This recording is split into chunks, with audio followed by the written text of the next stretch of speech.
ਦੇਸ਼ ਦੁਨੀਆ 'ਚ ਵਸਦੇ ਪੰਜਾਬੀਆਂ ਨੂੰ ਖੁਸ਼ਾਮਦੀਦ। ਮੈਂ ਹਰਜਿੰਦਰ ਸਿੰਘ ਰੰਧਾਵਾ, ਤੁਸੀਂ ਦੇਖ ਰਹੇ ਹੋ ਪੰਜਾਬ ਟੈਲੀਵਿਜ਼ਨ ਔਰ ਮੇਰੇ ਨਾਲ ਨੇ ਸੀਨੀਅਰ ਜਰਨਲਿਸਟ ਮਨਪ੍ਰੀਤ ਰੰਧਾਵਾ ਜੀ। ਜੀ ਆਇਆਂ ਮਨਪ੍ਰੀਤ ਜੀ। ਧੰਨਵਾਦ ਰੰਧਾਵਾ ਜੀ। ਧੂੜ ਬਹਿ ਗਈ ਹੈ ਔਰ ਕੌਣ ਕਿੱਥੇ ਖੜਾ ਇਹਦੀ ਚਰਚਾ ਸ਼ੁਰੂ ਹੋ ਗਈ ਹੈ। ਪੰਜਾਬ ਸਰਕਾਰ ਤੇ ਅਫਸਰਾਂ ਵਿਚਲੀ ਖਿੱਚੋਤਾਣ ਫਿਲਹਾਲ ਥੰਮ ਗਈ ਹੈ, ਰੌਲੇ ਰੁਕੇ ਆ, ਸਰਕਾਰ ਦਾ ਚਿਹਰਾ ਸਾਫ਼ ਹੋਇਆ, ਅਫਸਰਸ਼ਾਹੀ ਦੇ ਵਿੱਚ ਮੰਥਨ ਚੱਲ ਰਿਹਾ। ਬੀਤੀ ਰਾਤ ਤੋਂ ਚੱਲ ਰਹੀਆਂ ਕੋਸ਼ਿਸ਼ਾਂ ਦੇ ਦਰਮਿਆਨ ਜੋ ਕੁਝ ਵਾਪਰਦਾ, ਇੱਕ ਇੱਕ ਚੀਜ਼ ਦੀ ਸਾਂਝ ਤੁਹਾਡੇ ਨਾਲ ਪਵਾਉਂਦੇ ਆ। ਸੱਤਾ ਦਾ ਸਮਾਤੋਲ ਦਿੱਲੀ ਦੇ ਵਿੱਚ ਵੀ ਖਤਰੇ 'ਚ ਹੈ। ਉੱਥੇ ਇੱਕ ਸੰਵਿਧਾਨਕ ਬੈਂਚ ਸੁਣਵਾਈ ਕਰ ਰਿਹਾ ਕਿ ਦਿੱਲੀ ਦੀ ਸਰਕਾਰ ਔਰ ਉੱਥੋਂ ਦੇ ਐਲਜੀ ਜਿਹੜੇ ਕੇਂਦਰ ਵੱਲੋਂ ਪੂਰੀ ਤਾਕਤ ਲੈ ਕੇ ਅੱਗੇ ਵਧਦੇ ਆ, ਉਹਦੇ ਵਿੱਚ ਤਾਕਤਾਂ ਦਾ ਟਕਰਾਅ। ਇਹ ਸੁਪਰੀਮ ਕੋਰਟ ਇਸ ਮਾਮਲੇ ਨੂੰ ਐਡਰੈਸ ਕਰ ਰਿਹਾ। ਇਹਦੇ ਵਿੱਚ ਵੀ ਬਹੁਤ ਦਿਲਚਸਪੀਆਂ, ਦੋਨੇ ਚੀਜ਼ਾਂ ਇਕੱਠੀਆਂ ਅੱਗੇ ਵਧਾਉਂਦੇ ਆ। ਮਨਪ੍ਰੀਤ ਜੀ, ਜਦੋਂ ਇਹ ਲੜਾਈ ਸਿਖਰ ਤੇ ਸੀ ਤੇ ਇੰਜ ਲੱਗਦਾ ਸੀ ਕਿ ਸਰਕਾਰ ਕਾਰਨਰ ਹੋ ਗਈ, ਹਾਸ਼ੀਏ ਤੇ ਚਲੇਗੀ, ਦਬਾਅ ਥੱਲੇ ਆ, ਬਾਹ ਮਰੋੜੀ ਦਾ ਅਸਰ ਦਿਸਣ ਲੱਗ ਗਿਆ। ਲੇਕਿਨ ਜਿਵੇਂ ਮੁੱਖ ਮੰਤਰੀ ਭਗਵੰਤ ਮਾਨ ਸਵੇਰੇ ਅਫਸਰਾਂ ਨੂੰ ਜਾਂ ਤਾਂ ਹਾਜ਼ਰ ਹੋਣ ਜਾਂ ਮੁਅੱਤਲ ਹੋਣ ਲਈ ਤਿਆਰ ਰਹਿਣ ਲਈ ਕਹਿੰਦੇ ਨੇ, ਤੇ ਉਸ ਤੋਂ ਬਾਅਦ chief secretary PCS officers association ਨੂੰ ਪੱਤਰ ਲਿਖਦੇ ਔਰ ਉਹ ਵੀ ਸਖਤ ਭਾਸ਼ਾ ਦੇ ਵਿੱਚ, ਮਾਹੌਲ ਬਦਲ ਜਾਂਦਾ ਹੈ।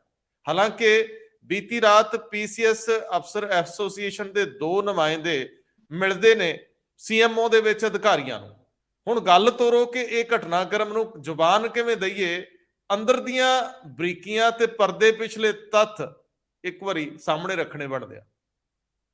ਰੰਧਾਵਾ ਜੀ, ਸਭ ਤੋਂ ਪਹਿਲਾਂ ਤਾਂ ਇਹ ਮਾਮਲਾ ਚੱਲਦਾ, ਤੁਹਾਨੂੰ ਯਾਦ ਹੋਣਾ, ਪੰਜਾਬ ਵਿਜੀਲੈਂਸ ਬਿਊਰੋ ਨੇ ਜਿਸ ਤਰ੍ਹਾਂ ਇੱਕ IAS ਆਫੀਸਰ ਨੀਲਿਮਾ ਦੇ ਖਿਲਾਫ ਕੇਸ ਦਰਜ ਕੀਤਾ ਸੀ, ਔਰ ਉਸ ਤੋਂ ਬਾਅਦ ਇੱਕ PCS ਅਫਸਰ ਨਰਿੰਦਰ ਸਿੰਘ ਢਾਲੀਵਾਲ ਨੂੰ RTA ਸੀ ਜੋ ਰੀਜਨਲ ਟਰਾਂਸਪੋਰਟ ਅਥਾਰਟੀ, ਉਹਨਾਂ ਨੂੰ ਲੁਧਿਆਣੇ ਤੋਂ ਗ੍ਰਿਫਤਾਰ ਕੀਤਾ ਸੀ। ਇਹ ਮਾਮਲੇ ਉਸੇ ਦਿਨ ਤੋਂ ਸ਼ੁਰੂ ਹੋ ਗਏ ਸੀ, ਚਾਹੇ ਉਹ IAS ਆਫੀਸਰ ਸੀ ਤੇ ਚਾਹੇ ਉਹ PCS ਆਫੀਸਰ ਸੀ। ਉਹ ਸਰਕਾਰ ਦੇ ਵਿਰੋਧ ਦੇ ਵਿੱਚ ਆ ਕੇ ਖੜੇ ਹੋ ਗਏ ਸੀ। ਤੇ ਹੁਣ ਅਸੀਂ ਦੱਸਦੇ ਆ ਕਿ ਵਿਰੋਧ ਤਾਂ ਹੋ ਗਿਆ ਸੀ। ਹਾਲਾਂਕਿ ਪੰਜਾਬ ਦੇ ਮੁੱਖ ਮੰਤਰੀ ਭਗਵੰਤ ਮਾਨ ਨੇ ਪਹਿਲ ਕਰਕੇ IAS ਆਫੀਸਰਸ ਦੀ ਮੀਟਿੰਗ ਵੀ ਬੁਲਾ ਲਈ ਸੀ, ਉਹਨਾਂ ਨੂੰ ਵੀ ਮਿਲ ਲਿਆ ਸੀ, ਤੇ ਉਸ ਤੋਂ ਬਾਅਦ PCS ਆਫੀਸਰਸ ਦੀ ਐਸੋਸੀਏਸ਼ਨ ਨੂੰ ਵੀ ਮਿਲ ਲਿਆ ਸੀ। ਤੁਹਾਨੂੰ ਯਾਦ ਹੋਣਾ ਰੰਧਾਵਾ ਜੀ, ਦੋਨਾਂ ਨੂੰ ਪੂਰਾ ਟਾਈਮ ਦਿੱਤਾ ਗਿਆ। ਉਹਨਾਂ ਨੂੰ ਭਰੋਸਾ ਦਿੱਤਾ ਗਿਆ ਕਿ ਕੋਈ ਵੀ ਇਸ ਤਰ੍ਹਾਂ ਦਾ ਤੁਹਾਡਾ ਅਫਸਰ ਜਾਂ ਕੋਈ ਅਧਿਕਾਰੀ, ਕਿਸੇ ਦੇ ਖਿਲਾਫ ਕੋਈ ਇਨਜਸਟਿਸ ਨਹੀਂ ਹੋਏਗਾ, ਬੇਇਨਸਾਫੀ ਨਹੀਂ ਹੋਏਗੀ, ਤੁਸੀਂ ਇਸ ਗੱਲ ਦਾ ਵਿਸ਼ਵਾਸ ਕਰੋ ਔਰ ਅਸੀਂ ਸਾਰੇ ਮਾਮਲੇ ਦੀ ਚੰਗੀ ਤਰ੍ਹਾਂ ਜਾਂਚ ਕਰਵਾਵਾਂਗੇ। ਇਹ ਉਹਨਾਂ ਨੇ ਭਰੋਸਾ ਦਿੱਤਾ ਸੀ। ਲੇਕਿਨ ਇਸ ਦੇ ਬਾਵਜੂਦ ਅਫਸਰ ਸੀ ਜਿਹੜੇ PCS ਸੀ ਚਾਹੇ IAS ਆਫੀਸਰ ਸੀ, ਉਹ ਲਗਾਤਾਰ ਆਪਣੇ ਐਜੀਟੇਸ਼ਨ ਦੇ ਰੌਹ ਦੇ ਵਿੱਚ ਸੀ। ਉਹ ਲਗਾਤਾਰ ਇਸ ਨੂੰ ਅੱਗੇ ਵਧਾ ਰਹੇ ਸੀ। ਰੰਧਾਵਾ ਜੀ, ਇਹ ਵੀ ਪਤਾ ਲੱਗਾ ਸੀ, ਉਸ ਗੱਲ ਤੇ ਵੀ ਆਪਾਂ ਬਾਅਦ ਚਾਹਾਂਗੇ, ਕਿ IAS ਆਫੀਸਰਸ ਨੇ ਅੱਜ ਸ਼ਾਮ ਨੂੰ ਹੀ, ਜਦੋਂ ਅਸੀਂ ਗੱਲ ਕਰ ਰਹੇ ਹਾਂ, ਇੱਕ ਬੈਠਕ ਬੁਲਾਈ ਸੀ 5:30 ਵਜੇ, ਜਿਹੜੀ ਕਿ ਬਾਅਦ ਦੇ ਵਿੱਚ ਕੈਂਸਲ ਕਰ ਦਿੱਤੀ ਗਈ। ਉਹ ਕਿਉਂ ਕਰ ਦਿੱਤੀ ਗਈ ਉਸ ਤੇ ਵੀ ਆਵਾਂਗੇ। ਪਰ PCS ਆਫੀਸਰਸ ਲਗਾਤਾਰ ਆਪਣੀ ਡਿਊਟੀ ਤੋਂ ਗੈਰ ਹਾਜ਼ਰ ਸੀ ਔਰ ਉਹਨਾਂ ਨੇ ਆਪਣੀ ਇੱਕ ਸਟ੍ਰਾਈਕ ਜਾਂ ਹੜਤਾਲ ਡਿਕਲੇਅਰ ਕੀਤੀ ਹੋਈ ਸੀ। ਅੱਜ ਦੀ ਸਵੇਰ ਸ਼ੁਰੂ ਹੁੰਦੀ ਆ, ਸਾਰਿਆਂ ਨੂੰ ਇਸ ਗੱਲ ਤੇ ਨਜ਼ਰਾਂ ਸੀ ਕਿ ਅੱਜ ਸਰਕਾਰ ਕੀ ਕਰੂਗੀ, ਕਿਸ ਤਰ੍ਹਾਂ ਕੰਮ ਚਲਾਊਗੀ, ਕਿਉਂਕਿ ਲੋਕ ਜਿਹੜੇ ਸੀ ਉਹ ਵੱਖਰੇ ਵੱਖਰੇ ਜ਼ਿਲ੍ਹਿਆਂ ਦੇ ਵਿੱਚ, ਕਸਬਿਆਂ ਦੇ ਵਿੱਚ, ਸਬ ਡਿਵੀਜ਼ਨ ਦੇ ਵਿੱਚ ਸਫ਼ਰ ਕਰ ਰਹੇ ਸੀ, ਕਿਉਂਕਿ ਉਹਨਾਂ ਦੇ ਰੋਜ਼ਾਨਾ ਦੇ ਜਿਹੜੇ ਕੰਮ ਸੀ ਉਹ ਬਿਲਕੁਲ ਠੱਪ ਹੋਏ ਪਏ ਸੀ, ਬੰਦ ਹੋਏ ਪਏ ਸੀ, ਔਰ ਸਰਕਾਰ ਨੂੰ ਵੀ ਰੈਵਨਿਊ ਦਾ ਲਾਸ ਹੋ ਰਿਹਾ ਸੀ। ਇਸੇ ਕਰਕੇ ਭਗਵੰਤ ਮਾਨ ਮੁੱਖ ਮੰਤਰੀ ਪੰਜਾਬ ਨੇ ਇੱਕ ਚਿੱਠੀ ਲਿਖਦੇ ਨੇ ਔਰ ਇੱਕ ਸਟਰੋਂਗ ਸਟੈਂਡ ਲੈਂਦੇ ਨੇ। ਔਰ ਰੰਧਾਵਾ ਜੀ, ਇਹਦੇ ਵਿੱਚ ਮੈਨੂੰ ਕਹਿਣ ਦੇ ਵਿੱਚ ਕੋਈ ਕਿਸੇ ਤਰ੍ਹਾਂ ਦਾ ਗੁਰੇਜ਼ ਨਹੀਂ ਹੈ ਕਿ ਪਿਛਲੇ ਲਗਭਗ 10 ਮਹੀਨੇ ਵਿੱਚ ਇਸ ਸਰਕਾਰ ਨੂੰ 16 ਜਨਵਰੀ ਨੂੰ ਪੂਰੇ ਹੋ ਜਾਣੇ। 10 ਮਹੀਨਿਆਂ ਦੇ ਦੌਰਾਨ ਪਹਿਲੀ ਵਾਰੀ ਇਸ ਤਰ੍ਹਾਂ ਲੱਗਾ ਕਿ ਭਗਵੰਤ ਮਾਨ ਇੱਕ ਬਤੌਰ ਮੁੱਖ ਮੰਤਰੀ, ਜਿਨ੍ਹਾਂ ਨੂੰ ਇੱਕ ਵੀਕ ਐਡਮਿਨਿਸਟ੍ਰੇਟਰ ਕਿਹਾ ਜਾਂਦਾ ਸੀ ਜਾਂ ਨੌਸਿੱਖਿਆ ਕਿਹਾ ਜਾਂਦਾ ਸੀ ਜਾਂ ਇਹ ਕਿਹਾ ਜਾਂਦਾ ਸੀ ਕਿ ਇਹਨਾਂ ਨੂੰ ਤਜਰਬਾ ਨਹੀਂ ਆ, ਉਹ ਪਹਿਲੀ ਵਾਰੀ ਲੱਗਿਆ ਕਿ ਹਾਂ, ਉਹਨਾਂ ਨੂੰ ਜੇ ਕੋਈ ਆ ਜੇ, ਕੋਈ ਆਪਣੀ ਅਥਾਰਟੀ ਦਾ ਇਸਤੇਮਾਲ ਕਰਨ ਤੇ ਆ ਜਾਏ, ਤੇ ਉਹ ਆਪਣੀ ਅਥਾਰਟੀ ਦਾ ਇਸਤੇਮਾਲ ਕਰ ਸਕਦਾ ਔਰ ਸਾਰਿਆਂ ਨੂੰ ਐਡਮਿਨਿਸਟ੍ਰੇਸ਼ਨ ਦਾ ਪਾਠ ਵੀ ਪੜ੍ਹਾ ਸਕਦਾ। ਅੱਜ ਉਹ ਆਪਣੀ ਚਿੱਠੀ ਦੇ ਵਿੱਚ ਲਿਖਦੇ ਆ, ਔਰ ਚਿੱਠੀ ਉਹ ਲਿਖਦੇ ਨੇ ਚੀਫ ਸੈਕਟਰੀ VK ਜੰਜੂਆ ਨੂੰ। VK ਜੰਜੂਆ ਨੂੰ ਲਿਖਦੇ ਆ ਕਿ ਮੈਨੂੰ ਪਤਾ ਲੱਗਾ ਕਿ ਕੁਝ ਅਫਸਰ ਗੈਰ ਹਾਜ਼ਰ ਆ ਆਪਣੀ ਡਿਊਟੀਆਂ ਤੇ, ਔਰ ਉਹ ਕਿਸੇ ਤਰ੍ਹਾਂ ਦੀ ਕਿਸੇ ਕਾਰਨ ਕਰਕੇ ਹੜਤਾਲ ਤੇ ਗਏ ਹੋਏ ਆ, ਇਹ ਗੱਲ ਲਿਖਦੇ ਨੇ। ਦੂਸਰੀ ਗੱਲ ਉਹ ਲਿਖਦੇ ਆ ਕਿ ਇਹ ਸਾਰੇ ਸਰਕਾਰ ਦੀ ਉਹ ਜਿਹੜੀ ਕਰਪਸ਼ਨ ਦੇ ਵਿਰੋਧ ਦੇ ਵਿੱਚ, ਭ੍ਰਿਸ਼ਟਾਚਾਰ ਦੇ ਖਿਲਾਫ ਦੇ ਇੱਕ ਮੁਹਿੰਮ ਵਿੱਢੀ ਹੋਈ ਆ, ਉਸ ਦਾ ਵਿਰੋਧ ਕਰ ਰਹੇ ਨੇ, ਉਸ ਦਾ ਪ੍ਰੋਟੈਸਟ ਕਰ ਰਹੇ ਨੇ।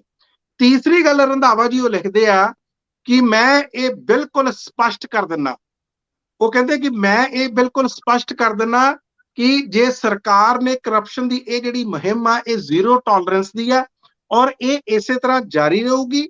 ਇਸ ਤਰ੍ਹਾਂ ਦੀ ਹੜਤਾਲ ਜਿਹੜੀ ਉਹਨਾਂ ਨੇ ਕੀਤੀ ਹੋਈ ਆ, ਉਹਨਾਂ ਨੇ ਇਹਦੀ ਤੁਲਨਾ ਕੀਤੀ ਆ ਬਲੈਕਮੇਲਿੰਗ ਦੇ ਨਾਲ। ਕਹਿੰਦੇ ਇਹ ਬਲੈਕਮੇਲਿੰਗ ਆ ਔਰ ਤੁਸੀਂ ਸਾਨੂੰ ਬਲੈਕਮੇਲ ਕਰ ਰਹੇ ਹੋ, ਔਰ ਦੂਸਰਾ ਤੁਸੀਂ ਸਾਡੀ ਬਾਹ, ਆਰਮ ਟਵਿਸਟਿੰਗ ਉਹਨਾਂ ਨੇ ਵਰਡ ਯੂਜ਼ ਕੀਤਾ ਕਿਉਂਕਿ ਇਹ ਅੰਗਰੇਜ਼ੀ ਦੇ ਵਿੱਚ ਲੈਟਰ ਸੀ। ਉਹਨਾਂ ਨੇ ਕਿਹਾ ਤੁਸੀਂ ਸਾਡੀ ਬਾਹ ਮਰੋੜ ਰਹੇ ਹੋ, ਇਹ ਤੁਹਾਡੀ ਇੱਕ ਕੋਸ਼ਿਸ਼ ਆ। ਕੋਈ ਵੀ, ਇਹ ਵੀ ਗੱਲ ਉਹਨਾਂ ਨੇ ਕਲੀਅਰ ਕਰਤੀ ਆ ਕਿ ਕੋਈ ਵੀ ਜਿਹੜੀ ਰਿਸਪੌਂਸਿਬਲ ਗਵਰਨਮੈਂਟ ਹੁੰਦੀ ਆ ਜਾਂ ਕਿਸੇ ਤਰ੍ਹਾਂ ਦੀ ਜ਼ਿੰਮੇਵਾਰ ਸਰਕਾਰ ਹੁੰਦੀ ਆ, ਉਹ ਇਸ ਤਰ੍ਹਾਂ ਦੀ ਕੁਤਾਹੀ ਅਫਸਰਾਂ ਦੀ ਬਰਦਾਸ਼ਤ ਨਹੀਂ ਕਰ ਸਕਦੀ। ਇਸ ਕਰਕੇ ਉਹਨਾਂ ਨੇ ਚੀਫ ਸੈਕਟਰੀ ਨੂੰ ਡਾਇਰੈਕਟ ਕੀਤਾ, ਰਿਕੁਐਸਟ ਨਹੀਂ ਕੀਤੀ, ਡਾਇਰੈਕਟ ਕੀਤਾ। ਕਹਿੰਦੇ ਮੈਂ ਤੁਹਾਨੂੰ ਡਾਇਰੈਕਟ ਕਰਦਾ, ਇਹ ਨੋਟ ਦੇ ਵਿੱਚ ਹਦਾਇਤ ਕਰਦਾ। ਉਹ ਕਹਿੰਦੇ ਹਦਾਇਤ ਕਰਦਾ ਕਿ ਇਹ ਜਿਹੜੀ ਹੜਤਾਲ ਆ, ਇਸ ਨੂੰ ਗੈਰ ਕਾਨੂੰਨੀ, ਇਲੀਗਲ ਡਿਕਲੇਅਰ ਕੀਤਾ ਜਾਵੇ ਤੇ ਸਾਰੇ ਅਫਸਰਾਂ ਨੂੰ ਹਦਾਇਤ ਕੀਤੀ ਜਾਵੇ ਕਿ ਉਹ ਦੁਪਹਿਰ ਦੇ 2 ਵਜੇ ਤੱਕ ਆਪਣੀ ਡਿਊਟੀਆਂ ਤੇ ਹਾਜ਼ਰ ਹੋਣ। ਜੇ ਉਹ ਹਾਜ਼ਰ ਨਹੀਂ ਹੁੰਦੇ ਤੇ ਉਹਨਾਂ ਨੂੰ ਮੁਅੱਤਲ ਕੀਤਾ ਜਾਵੇ, ਸਸਪੈਂਡ ਕੀਤਾ ਜਾਵੇ। ਜਿਹੜੇ ਗੈਰ ਹਾਜ਼ਰ ਰਹਿੰਦੇ ਨੇ ਉਹਨਾਂ ਦਾ ਖਿਲਾਫ ਜਿਹੜਾ ਉਹਨਾਂ ਦਾ ਪੀਰੀਅਡ ਆ, ਇੱਕ ਵਰਡ ਉਹਨਾਂ ਨੇ ਯੂਜ਼ ਕੀਤਾ ਸੀ ਰੰਧਾਵਾ ਜੀ, ਉਹ ਹੈ ਡਾਇਜ਼ ਨੌਨ। ਡਾਇਜ਼ ਨੌਨ ਇੱਕ ਲੈਟਿਨ ਵਰਡ ਆ ਭਾਸ਼ਾ ਦਾ, ਜਿਹਦਾ ਮਤਲਬ ਹੁੰਦਾ, ਵੈਸੇ ਤਾਂ ਕੋਰਟਸ ਦੇ ਨਾਲ ਸੰਬੰਧਿਤ ਆ, ਜਿਨ੍ਹਾਂ ਦਿਨਾਂ ਦੇ ਵਿੱਚ ਕੋਰਟਸ ਨਹੀਂ ਸੀ ਲੱਗਦੀਆਂ ਜਾਂ ਅਦਾਲਤਾਂ ਨਹੀਂ ਸੀ ਲੱਗਦੀਆਂ, ਉਹਨਾਂ ਨੂੰ ਕਿਹਾ ਜਾਂਦਾ ਸੀ ਕਿ ਇਹਨੂੰ ਗਿਣਿਆ ਨਹੀਂ ਜਾਊਗਾ। ਇਹਨਾਂ ਦਾ ਮਤਲਬ ਇਹ ਕਹਿਣ ਦਾ ਸੀ ਕਿ ਜਿਹੜੇ ਅਫਸਰ ਗੈਰ ਹਾਜ਼ਰ ਰਹਿਣਗੇ ਉਹਨਾਂ ਦੇ ਸਰਵਿਸ ਦੇ ਵਿੱਚ ਇਹ ਬ੍ਰੇਕ ਆਊਗੀ ਔਰ ਇਹ ਬ੍ਰੇਕ ਪੀਰੀਅਡ ਗਿਣਿਆ ਜਾਊਗਾ। ਰੰਧਾਵਾ ਜੀ, ਇਹਦਾ ਬਹੁਤ ਵੱਡਾ ਖਮਿਆਜ਼ਾ ਇਹ ਅਫਸਰਾਂ ਨੂੰ ਪਤਾ, ਉਹਨਾਂ ਨੂੰ ਭੁਗਤਣਾ ਪੈਂਦਾ ਕਿਉਂਕਿ ਉਹਨਾਂ ਦੀ ਪੁਰਾਣੀ ਸਰਵਿਸ ਤੇ ਜਿਹੜਾ ਨਵਾਂ ਬ੍ਰੇਕ ਤੋਂ ਬਾਅਦ ਦੀ ਸਰਵਿਸ, ਬਿਲਕੁਲ ਉਹਦੇ ਵਿੱਚ ਜਦੋਂ ਬ੍ਰੇਕ ਪੈ ਜਾਏ ਤਾਂ ਇਸ ਚੀਜ਼ ਦਾ ਉਹਨਾਂ ਨੂੰ ਆਪਣੇ ਅਮੋਲੂਮੈਂਟਸ ਤੇ, ਆਪਣੀਆਂ ਪੈਨਸ਼ਨਾਂ ਤੇ, ਆਪਣੀ ਤਨਖਾਹ ਤੇ ਅਸਰ ਪਾਉਂਦੀਆਂ। ਰੰਧਾਵਾ ਜੀ, ਇਸ ਤੋਂ ਬਾਅਦ ਚੀਫ ਸੈਕਟਰੀ ਬਿਲਕੁਲ ਹਰਕਤ ਦੇ ਵਿੱਚ ਆ ਗਏ ਔਰ ਉਹਨਾਂ ਨੇ ਵੀ ਇਸੇ ਤਰ੍ਹਾਂ ਦੀ ਇੱਕ ਸਖਤ ਚਿੱਠੀ ਕੱਢ ਦਿੱਤੀ ਔਰ ਉਹਨਾਂ ਨੇ ਲਿਖਿਆ ਪੀਸੀਐਸ ਅਫਸਰਾਂ ਦੇ ਐਸੋਸੀਏਸ਼ਨ ਨੂੰ। ਉਹਨਾਂ ਦੀ ਐਸੋਸੀਏਸ਼ਨ ਨੂੰ ਉਹ ਲਿਖਦੇ ਆ ਕਿ ਸੀਐਮ ਨੇ ਕਈ ਵਾਰ ਰੀਇਟਰੇਟ ਕੀਤਾ, ਦੁਹਰਾਇਆ, ਬਾਰ-ਬਾਰ ਕਿਹਾ ਕਿ ਸਾਡੀ ਜਿਹੜੀ ਇੱਕ ਮੁਹਿੰਮ ਆ ਕਰਪਸ਼ਨ ਦੇ ਖਿਲਾਫ, ਜ਼ੀਰੋ ਟੋਲਰੈਂਸ ਦੇ ਖਿਲਾਫ, ਉਹ ਅਸੀਂ ਜਾਰੀ ਰੱਖਾਂਗੇ।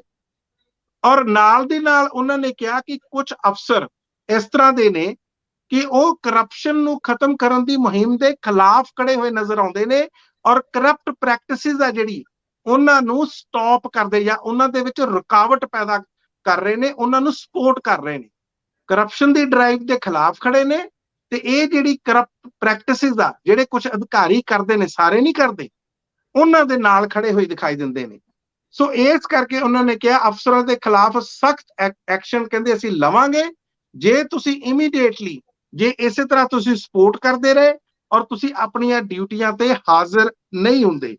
ਇਸ ਗੱਲ ਨੂੰ ਉਹਨਾਂ ਨੇ ਜਾਰੀ ਕਰ ਦਿੱਤਾ ਔਰ ਰੰਧਾਵਾ ਜੀ, ਉਹਨਾਂ ਨੇ ਇਹ ਵੀ ਕਹਿਤਾ ਕਿ ਜੇ ਤੁਸੀਂ ਆਪਣੀ ਡਿਊਟੀ ਜੁਆਇਨ ਨਹੀਂ ਕਰੋਗੇ, ਤੁਹਾਡੇ ਖਿਲਾਫ ਅਨੁਸ਼ਾਸਨਿਕ ਕਾਰਵਾਈ, ਇੱਕ ਡਿਸਪਲਿਨਰੀ ਜਿਹੜੀ ਕਾਰਵਾਈ ਆ, Punjab civil services punishment rules ਨੇ 1970 ਦੇ, ਕਹਿੰਦੇ ਉਸ ਅਧੀਨ ਤੁਹਾਡੇ ਖਿਲਾਫ ਕਾਰਵਾਈ ਕੀਤੀ ਜਾਊਗੀ।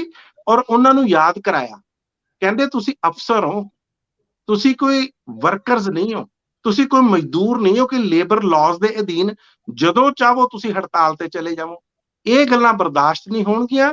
ਸੋ ਇਹ ਚੀਜ਼ ਉਹਨਾਂ ਨੇ ਸਾਰੇ ਐਡਮਿਨਿਸਟ੍ਰੇਟਿਵ ਸੈਕਟਰੀਜ਼ ਤੇ ਨਾਲ ਦੀ ਨਾਲ ਡਿਪਟੀ ਕਮਿਸ਼ਨਰ ਨੂੰ ਕਹਿਤੀ। ਰੰਧਾਵਾ ਜੀ, ਇਹ ਲੈਟਰਾਂ ਮੈਂ ਤੁਹਾਨੂੰ ਇਸ ਕਰਕੇ ਤਫਸੀਲ ਦੇ ਨਾਲ ਪੜ੍ਹ ਕੇ ਇਸ ਕਰਕੇ ਸੁਣਾਈਆਂ ਤਾਂ ਕਿ ਸਾਡੇ ਸਾਰੇ ਦਰਸ਼ਕ ਜਿਹੜੇ ਸਾਨੂੰ ਦੇਖ ਰਹੇ ਨੇ ਜਾਂ ਸਰੋਤੇ ਸਾਨੂੰ ਸੁਣ ਰਹੇ ਨੇ, ਉਹਨੂੰ ਪਤਾ ਲੱਗ ਜੇ ਕਿ ਇਹ ਕਾਰਵਾਈ ਕਿਸ ਤਰ੍ਹਾਂ ਚੱਲਦੀ ਹੈ।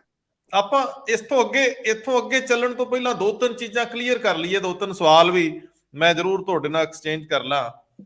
ਸਭ ਤੋਂ ਪਹਿਲੀ ਗੱਲ, ਤੁਸੀਂ ਗੱਲ ਕਰ ਰਹੇ ਹੋ ਔਰ ਜਿਸ ਤਰੀਕੇ ਨਾਲ ਗੈਰ ਹਾਜ਼ਰੀ ਦੀ ਗੱਲ ਹੋ ਰਹੀ ਆ, ਮੈਂ ਚਾਹੂੰਗਾ ਕਿ ਤੁਸੀਂ ਥੋੜਾ ਸਪਸ਼ਟ ਕਰੋ ਕਿਉਂਕਿ ਤੁਹਾਡੀ ਵੱਖ-ਵੱਖ ਥਾਵਾਂ ਤੇ ਗੱਲਬਾਤ ਵੀ ਹੋਈ ਇਸ ਮਾਮਲੇ 'ਚ। ਸਭ ਤੋਂ ਵੱਡਾ ਸਵਾਲ ਹੈ ਕਿ ਪੀਸੀਐਸ ਅਫੀਸਰਸ ਇਹ ਕਹਿੰਦੇ ਨੇ ਕਿ ਅਸੀਂ ਮਾਸ ਲੀਵ ਤੇ ਗਏ ਆ, ਅਸੀਂ ਛੁੱਟੀ ਤੇ ਗਏ ਆ ਔਰ ਸਮਰੱਥ ਅਥਾਰਟੀ ਤੋਂ ਛੁੱਟੀ ਪਾਸ ਕਰਵਾ ਕੇ ਫਿਰ ਗਏ ਆ। ਨੰਬਰ 1। ਨੰਬਰ 2, ਜਦੋਂ 9 ਤਰੀਕ ਨੂੰ ਇਹ ਪੀਸੀਐਸ ਅਫਸਰ ਮੁੱਖ ਮੰਤਰੀ ਨੂੰ ਮਿਲਦੇ ਆ ਤੇ ਉਸ ਤੋਂ ਬਾਅਦ ਵੇਨੂ ਪ੍ਰਸ਼ਾਦ ਜਿਹੜੇ ਪ੍ਰਿੰਸੀਪਲ ਸੈਕਟਰੀ ਉਹਨਾਂ ਨੂੰ ਵੀ ਮਿਲਦੇ ਆ ਤੇ ਉਦੋਂ ਕੁਝ ਸਿਧਾਂਤਕ ਸਹਿਮਤੀਆਂ ਵੀ ਬਣਦੀਆਂ। ਉਸ ਤੋਂ ਬਾਅਦ ਬੀਤੀ ਰਾਤ ਕੋਈ 2 ਨੁਮਾਇੰਦੇ ਇਸ ਐਸੋਸੀਏਸ਼ਨ ਦੇ ਉਹ ਇਹਨਾਂ ਹੀ ਅਧਿਕਾਰੀਆਂ ਨੂੰ, ਜਿਨ੍ਹਾਂ ਦੇ ਵਿੱਚ ਰਵੀ ਭਗਤ ਵੀ ਨੇ ਔਰ ਵੇਨੂ ਪ੍ਰਸ਼ਾਦ, 8:30 ਦੇ ਕਰੀਬ ਮਿਲਦੇ ਆ ਔਰ ਲਗਭਗ ਸਿਧਾਂਤਕ ਸਹਿਮਤੀ ਬਣਦੀ ਹੈ ਕਿ ਕੱਲ ਅਸੀਂ ਇਹ ਵਾਪਸ ਲੈ ਲਵਾਂਗੇ ਔਰ ਇੱਕ ਡਰਾਫਟ ਤਿਆਰ ਹੋ ਜਾਏ ਜਿਹੜਾ ਐਲਾਨਨਾਮਾ ਸਰਕਾਰ ਕਰਦੇ, ਇੱਕ ਸਹਿਮਤੀ ਬਣ ਜਾਏ, ਅਸੀਂ ਵਾਪਸ ਕੰਮ ਤੇ ਆ ਜਾਾਂਗੇ। ਮੈਂ ਨਹੀਂ ਕਹਿ ਰਿਹਾ ਕਿ ਉਹ ਠੀਕ ਕਹਿ ਰਹੇ, ਜਾਂ ਇਹ ਜਿਹੜੀ ਗੱਲ ਇਨਫੋਰਮੇਸ਼ਨ ਹੈ ਮੈਂ ਤੁਹਾਡੇ ਨਾਲ ਸਾਂਝੀ ਕਰ ਰਿਹਾ। ਦੂਜੀ ਗੱਲ ਕਿ ਇਸੇ ਦੌਰਾਨ ਦੇ ਵਿੱਚ ਹੀ ਪੀਸੀਐਸ ਐਸੋਸੀਏਸ਼ਨ ਦੇ ਪ੍ਰਧਾਨ ਦੀ ਗੱਲ ਵੇਨੂ ਪ੍ਰਸ਼ਾਦ ਜਾਂ ਰਵੀ ਭਗਤ ਨਾਲ ਹੁੰਦੀ ਹੈ ਔਰ ਉਹ ਕਹਿੰਦੇ ਨੇ ਕਿ ਅਸੀਂ ਕੱਲ 12 ਮਤਲਬ ਅੱਜ ਦਿਨ ਦੇ ਵਿੱਚ ਅਸੀਂ 12 ਵਜੇ ਤੁਹਾਡੇ ਕੋਲ ਪਹੁੰਚ ਜਾਵਾਂਗੇ ਔਰ ਜਿਹੜੇ ਮੁੱਦੇ ਤੁਸੀਂ ਵਿਚਾਰੇ ਨੇ ਅਸੀਂ ਇਹਨਾਂ ਦੇ ਆਧਾਰ ਤੇ ਕੰਮ ਤੇ ਵਾਪਸ ਪਰਤ ਜਾਵਾਂਗੇ। ਸਾਨੂੰ 12 ਉਹ ਕਹਿੰਦੇ ਨਹੀਂ, ਤੁਸੀਂ 10 ਵਜੇ ਆਪਣੇ ਕੰਮ ਤੇ ਪਰਤੋ। ਅਗਲੀ ਗੱਲ ਫਿਰ ਇੱਥੇ ਕਿ ਜੇ ਦੋਨਾਂ ਦੇ ਵਿੱਚ ਇੱਕ ਮਾਮਲਾ ਬਣਦਾ ਹੈ, ਪੀਸੀਐਸ ਐਸੋਸੀਏਸ਼ਨ ਦੇ ਅਹੁਦੇਦਾਰੇ ਕਹਿੰਦੇ ਆ ਕਿ ਜਦੋਂ ਅਸੀਂ ਵਾਪਸ ਆ ਹੀ ਰਹੇ ਸੀ ਔਰ ਇਹਦੀ ਸੂਚਨਾ ਅਧਿਕਾਰੀਆਂ ਕੋਲ ਸੀ ਤਾਂ ਕੀ ਮੁੱਖ ਮੰਤਰੀ ਤੱਕ ਇਹ ਸੂਚਨਾ ਪਹੁੰਚਾਈ ਨਹੀਂ ਗਈ, ਜਾਂ ਪਬਲਿਕ ਪਰਸੈਪਸ਼ਨ ਦੇ ਵਿੱਚ ਵੱਡੇ ਰਹਿਣ ਲਈ ਸਰਕਾਰ ਨੇ ਇਸ ਤਰੀਕੇ ਨਾਲ ਸਖਤ ਸਟੈਂਡ ਲਿਆ ਕਿ ਸਰਕਾਰ ਦਿਸੇ ਕਿ ਉਹ ਕਰਪਸ਼ਨ ਦੇ ਖਿਲਾਫ ਬਿਲਕੁਲ ਬਰਦਾਸ਼ਤ ਨਾ ਕਰਨ ਵਾਲੀ ਨੀਤੀ ਤੇ ਚੱਲ ਰਹੀ ਆ। ਜਦੋਂ ਗੱਲਬਾਤ ਸਿਰੇ ਲੱਗ ਚੁੱਕੀ ਸੀ ਤੇ ਇਹਦੀ ਕੀ ਲੋੜ ਸੀ, ਇਹ ਉਹਨਾਂ ਦਾ ਪੱਖ ਹੈ। ਪਰ ਜੋ ਸਰਕਾਰ ਨੇ ਪੈਂਤੜਾ ਅਖਤਿਆਰ ਕੀਤਾ ਹੈ ਉਹ ਕੋਈ ਦੋ ਰਾਏ ਨਹੀਂ, ਉਹ ਬਹੁਤ ਜਾਇਜ਼ ਆ। ਇਹਦੇ ਨਾਲ ਕਰਪਸ਼ਨ ਖਿਲਾਫ ਮੁਹਿੰਮ ਦੇ ਵਿੱਚ ਲੱਗੇ ਲੋਕਾਂ ਦਾ ਮਨੋਬਲ ਵਧਿਆ ਹੋਊਗਾ। ਲੋਕ ਜਿਨ੍ਹਾਂ ਨੇ ਇਸ ਵੱਡੇ ਭਰੋਸੇ ਨਾਲ ਸਰਕਾਰ ਨੂੰ ਲਿਆਂਦਾ ਹੈ ਬਾਕੀ ਰੱਦ ਕਰਕੇ, ਉਹਨਾਂ ਦੇ ਯਕੀਨ ਨੂੰ, ਵਿਸ਼ਵਾਸ ਨੂੰ ਕਿ ਹਾਂ ਸਿਸਟਮ ਨੂੰ ਕਲੀਨ ਕਰਨ 'ਚ ਜਿਹੜੀ ਵੀ ਰੁਕਾਵਟ ਆਊਗੀ ਉਹਨੂੰ ਉਲੰਘ ਜਾਣਗੇ ਮੁੱਖ ਮੰਤਰੀ। ਇਹ ਦੋ ਪਹਿਲੂ ਇਹਨਾਂ ਦੇ ਉੱਤੇ, ਕਿਉਂਕਿ ਜਿਹੜੀ ਛੁੱਟੀ ਵਾਲੀ ਗੱਲ ਉਹ ਵੀ ਬੜੀ ਅਹਿਮ ਸੀ ਕਿ ਅਸੀਂ ਸਮਰੱਥ ਅਥਾਰਟੀ ਤੋਂ ਛੁੱਟੀ ਲਈ। ਰੰਧਾਵਾ ਜੀ, 2-3 ਗੱਲਾਂ ਬਿਲਕੁਲ ਬਹੁਤ ਅਹਿਮ ਨੇ ਔਰ ਇਹ ਗੱਲਾਂ ਕਲੀਅਰ ਕਰਨੀਆਂ ਬਹੁਤ ਜ਼ਰੂਰੀ ਨੇ। ਤੁਸੀਂ ਦੇਖੋ, ਜਦੋਂ ਸਰਕਾਰ, ਪੰਜਾਬ ਦੇ ਮੁੱਖ ਮੰਤਰੀ ਕਹਿੰਦੇ ਨੇ ਕਿ ਤੁਹਾਡੀ ਇਹ ਜਿਹੜੀ ਗੈਰ ਹਾਜ਼ਰੀ ਆ ਜਾਂ ਤੁਸੀਂ ਐਬਸੈਂਟ ਰਹਿੰਦੇ ਹੋ, ਇਹ ਗੈਰ ਕਾਨੂੰਨੀ ਹੜਤਾਲ ਆ। ਛੁੱਟੀ ਲੈ ਕੇ ਕਰਨ ਕੀ ਗਏ ਸੀ ਇਹ ਸਾਰੇ ਜਣੇ? ਸਮੂਹਿਕ ਛੁੱਟੀ ਲਈ ਕਾਹਦੇ ਵਾਸਤੇ ਸੀ? ਹੜਤਾਲ ਕਰਨ ਲਈ ਲਈ ਸੀ ਨਾ। ਕੋਈ ਕਿਸੇ ਦਾ ਪਰਸਨਲ ਫੰਕਸ਼ਨ ਤਾਂ ਹੈ ਨਹੀਂ ਸੀ ਕਿ ਮੈਂ ਛੁੱਟੀ ਲੈ ਗਿਆ ਜੀ ਮੇਰੀ, ਤੁਸੀਂ ਇਹਨੂੰ ਗੈਰ ਠੀਕ ਸਮਝੋ।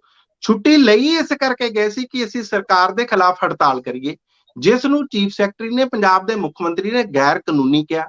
ਦੂਸਰੀ ਗੱਲ, ਜਿਵੇਂ ਰੰਧਾਵਾ ਜੀ ਉਹਨਾਂ ਨੇ ਕਿਹਾ ਕਿ ਅਸੀਂ ਆਉਣ ਨੂੰ ਤਿਆਰ ਸੀ, ਹੋ ਸਕਦਾ ਇਹਨਾਂ ਚੋਂ ਕੁਝ ਪੀਸੀਐਸ ਆਫੀਸਰ ਜ਼ਰੂਰ ਤਿਆਰ ਹੋਣ ਕਿਉਂਕਿ ਆਪਸ ਦੇ ਵਿੱਚ ਕਿਸੇ ਤਰ੍ਹਾਂ ਦੇ ਕੋਈ ਮਤਭੇਦ ਵੀ ਉੱਭਰ ਆਏ ਹੋਣ, ਕਿਉਂਕਿ ਸਾਰਿਆਂ ਨੂੰ ਆਪਣੀ ਨੌਕਰੀ ਦਾ ਫਿਕਰ ਹੁੰਦਾ। ਇਹ ਉਹ ਨੌਕਰੀਆਂ ਨੇ ਬੜੀਆਂ ਜਿਹੜੀਆਂ ਮੁਸ਼ਕਲਾਂ ਦੇ ਨਾਲ ਤੇ ਬੜੀਆਂ ਮਿਹਨਤਾਂ ਦੇ ਨਾਲ ਇਹ ਪ੍ਰਾਪਤ ਕੀਤੀਆਂ ਹੁੰਦੀਆਂ ਨੇ, ਤੇ ਜੇ ਐਵੇਂ ਹੀ ਕਿਸੇ ਗੱਲ ਕਰਕੇ ਇਹ ਨੌਕਰੀਆਂ ਚਲੇ ਜਾਣ ਜਾਂ ਬ੍ਰੇਕ ਆ ਜੇ।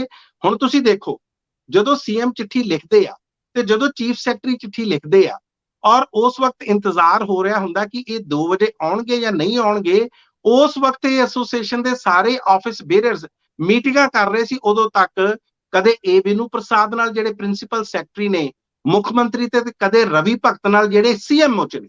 ਤੇ ਜੇ ਇਹਨਾਂ ਨੇ ਡਿਸਾਈਡ ਕਰ ਲਿਆ ਸੀ ਕਿ ਅਸੀਂ ਆਉਣਾ, ਤੇ ਪਹਿਲੀ ਨਜ਼ਰ 'ਚ ਕਹਿੰਦੇ ਕਿ ਅਸੀਂ ਤਾਂ ਪਹਿਲੇ ਹੀ ਆਉਣ ਨੂੰ ਤਿਆਰ ਆ।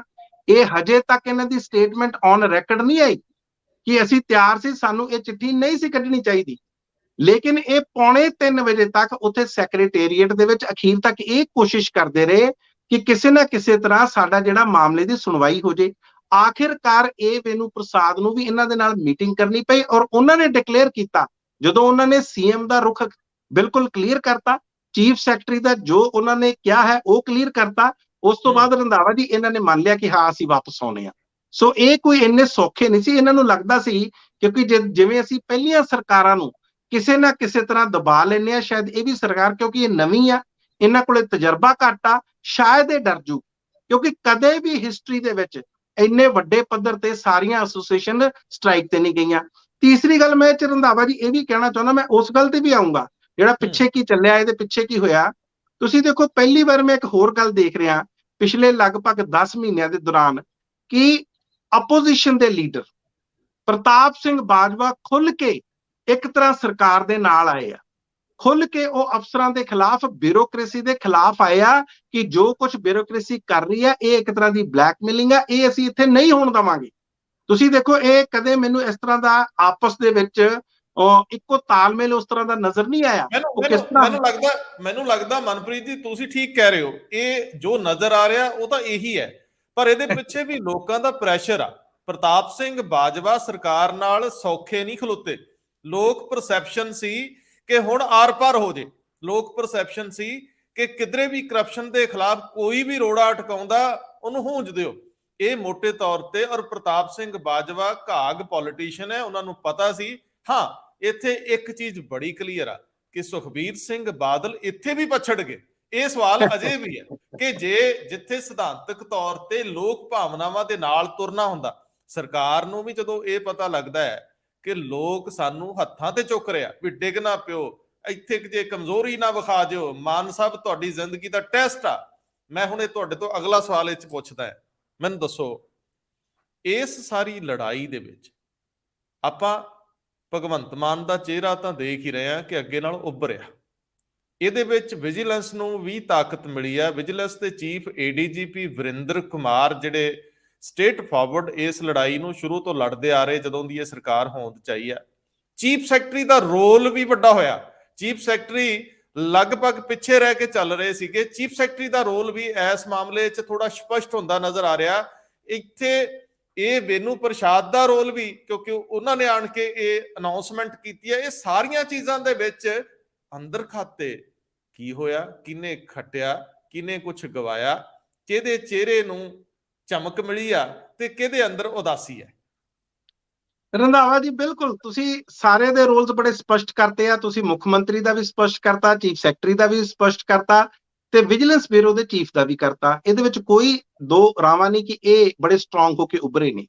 ਪਰ ਇਹਦੇ ਵਿੱਚ ਜਿਹੜੇ ਪ੍ਰਿੰਸੀਪਲ ਸੈਕਟਰੀ ਨੇ ਮੁੱਖ ਮੰਤਰੀ ਦੇ, ਇਹ ਵੇਨੂ ਪ੍ਰਸਾਦ, ਕਿਤੇ ਨਾ ਕਿਤੇ ਉਹਨਾਂ ਨੂੰ ਨਮੋਸ਼ੀ ਦਾ ਸਾਹਮਣਾ ਜ਼ਰੂਰ ਕਰਨਾ ਪਿਆ। ਉਹ ਮੈਂ ਦੱਸਦਾ ਕਿਸ ਤਰ੍ਹਾਂ। ਰੰਧਾਵਾ ਜੀ, ਜਿਹੜੇ ਇਹ ਵੇਨੂ ਪ੍ਰਸਾਦ ਨੇ, ਸੀਨੀਅਰ ਇੱਕ IAS ਆਫੀਸਰ ਨੇ, ਐਡੀਸ਼ਨਲ ਚੀਫ ਸੈਕਟਰੀ ਦਾ ਰੈਂਕ ਆ ਉਹਨਾਂ ਕੋਲੇ, ਨਾਲ ਦੀ ਨਾਲ ਉਹ IAS ਆਫੀਸਰਸ ਦੇ ਪ੍ਰਧਾਨ ਵੀ ਨੇ। ਹੁਣ ਤੁਸੀਂ ਦੇਖੋ ਕਿ ਜਦੋਂ ਕੱਲ ਇਹ ਪਤਾ ਲੱਗਾ ਸਰਕਾਰ ਨੂੰ ਕਿ ਇੱਕ ਮੀਟਿੰਗ ਬੁਲਾ ਲਈ ਗਈ ਆ, IAS ਆਫੀਸਰਸ ਦੀ ਐਸੋਸੀਏਸ਼ਨ ਦੀ ਅੱਜ ਦੀ ਤਰੀਕ ਦੇ ਵਿੱਚ ਮੀਟਿੰਗ ਬੁਲਾਈ ਆ ਸ਼ਾਮ ਨੂੰ 5:30 ਵਜੇ, ਤੇ ਸਰਕਾਰ ਹਰਕਤ ਦੇ ਵਿੱਚ ਆ ਗਈ। ਤੁਹਾਨੂੰ ਯਾਦ ਹੋਣਾ ਕਿ ਸੋਨਾਲੀ ਗਿਰੀ ਡਾਇਰੈਕਟਰ ਨੇ ਉਹ ਪਬਲਿਕ ਰਿਲੇਸ਼ਨ ਦੇ, ਉਹਨਾਂ ਨੇ ਮੀਡੀਆ ਗਰੁੱਪਸ ਦੇ ਵਿੱਚ ਇੱਕ ਮੈਸੇਜ ਪਾਇਆ। ਜਦੋਂ ਮੀਡੀਆ ਇਸ ਬਾਰੇ ਜਾਣਕਾਰੀ ਲੈਣ ਦੀ ਕੋਸ਼ਿਸ਼ ਕੀਤੀ, ਉਹਨਾਂ ਨੇ ਕਿਹਾ ਕਿ ਇਸ ਤਰ੍ਹਾਂ ਦੀ ਕੋਈ ਬੈਠਕ ਨਹੀਂ ਹੈ, ਕੋਈ ਮੀਟਿੰਗ ਨਹੀਂ ਹੈ। ਨਾਲ ਦੀ ਨਾਲ CMO ਵੀ ਹਰਕਤ ਦੇ ਵਿੱਚ ਆਇਆ, ਚੀਫ ਮਿਨਿਸਟਰ ਖੁਦ ਹਰਕਤ ਦੇ ਵਿੱਚ ਆਏ, ਔਰ ਉਹਨਾਂ ਨੇ ਫਿਰ ਇਹ ਵੇਨੂ ਪ੍ਰਸਾਦ ਨੂੰ ਬੁਲਾ ਕੇ ਪੁੱਛਿਆ।